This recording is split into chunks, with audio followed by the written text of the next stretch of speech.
Now the two angels came to Sodom in the evening, and Lot was sitting in the gate of Sodom. When Lot saw them, he rose to meet them, and he bowed himself with his face toward the ground. Here now, my lords, please turn into your servant's house and spend the night, and wash your feet. Then you may rise early and go on your way. No, but we will spend the night in the open square. But he insisted strongly. So they turned into him and entered his house.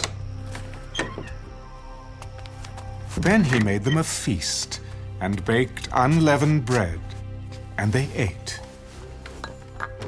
Now before they lay down, the men of the city, the men of Sodom, both old and young, all the people from every quarter, surrounded the house, and they called to Lot. Where are the men who came to you tonight? Bring them out to us, that we may know them carnally.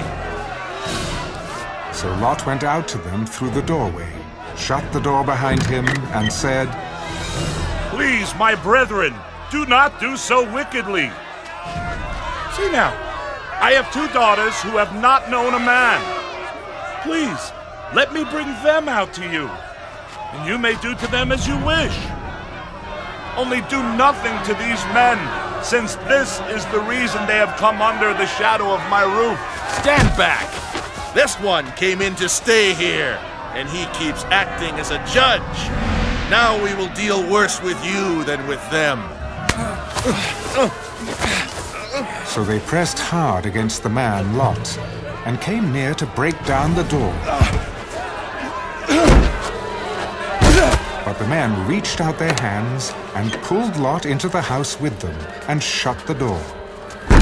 And they struck the men who were at the doorway of the house with blindness, both small and great, so that they became weary trying to find the door. Then the men said to Lot, Have you anyone else here? Son-in-law, your sons, your daughters, and whomever you have in the city. Take them out of this place, for we will destroy this place, because the outcry against them has grown great before the face of the Lord, and the Lord has sent us to destroy it. So Lot went out and spoke to his sons-in-law, who had married his daughters. Get up! Get out of this place! For the Lord will destroy this city! But to his sons-in-law he seemed to be joking. When the morning dawned, the angels urged Lot to hurry. Arise, take your wife and your two daughters who are here, lest you be consumed in the punishment of the city. And while he lingered, the men took hold of his hand, his wife's hand, and the hands of his two daughters, the Lord being merciful to him, and they brought him out and set him outside the city. So it came to pass, when they had brought them outside, that he said, Escape for your life. Do not look behind you, nor stay anywhere in the plain. Escape to the mountains, lest you be destroyed. Please, no, my lords. Indeed now, your servant has found favor in your sight, and you have increased your mercy which you have shown me by saving my life. But I cannot escape to the mountains, lest some evil overtake me and I die. See now, this city is near enough to flee to, and it is a little one. Please, let me escape there. Is it not a little one? And my soul shall live. See, I have favored you concerning this thing also, in that I will not overthrow this city for which you have spoken. Hurry, escape there, for I cannot do anything until you arrive there.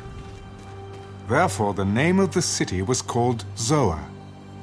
The sun had risen upon the earth when Lot entered Zoar.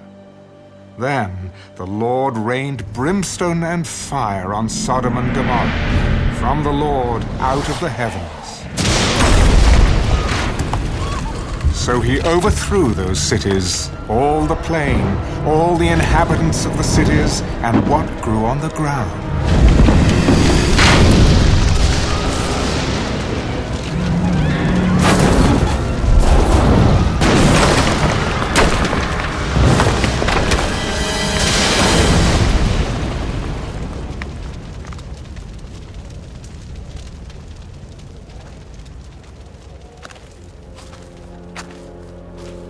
his wife, looked back behind him.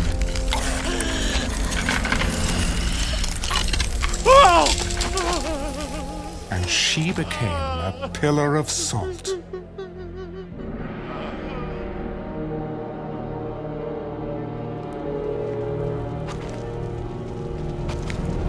And Abraham went early in the morning to the place where he had stood before the Lord.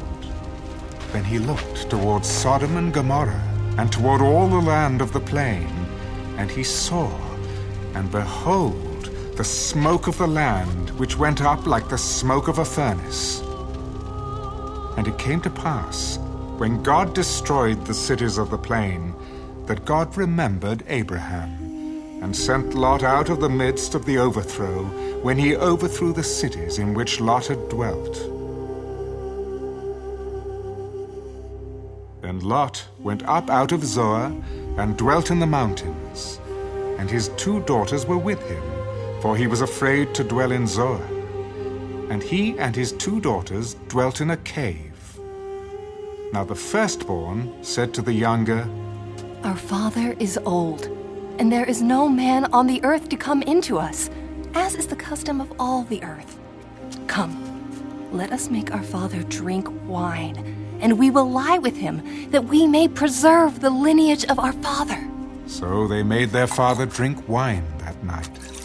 And the firstborn went in and lay with her father. And he did not know when she lay down or when she arose. It happened on the next day that the firstborn said to the younger, Indeed, I lay with my father last night. Let us make him drink wine tonight also, and you go in and lie with him, that we may preserve the lineage of our father. Then they made their father drink wine that night also. And the younger arose and lay with him, and he did not know when she lay down or when she arose. Thus both the daughters of Lot were with child by their father. The firstborn bore a son, and called his name Moab. He is the father of the Moabites to this day. And the younger, she also bore a son, and called his name Ben-Ammi. He is the father of the people of Ammon to this day.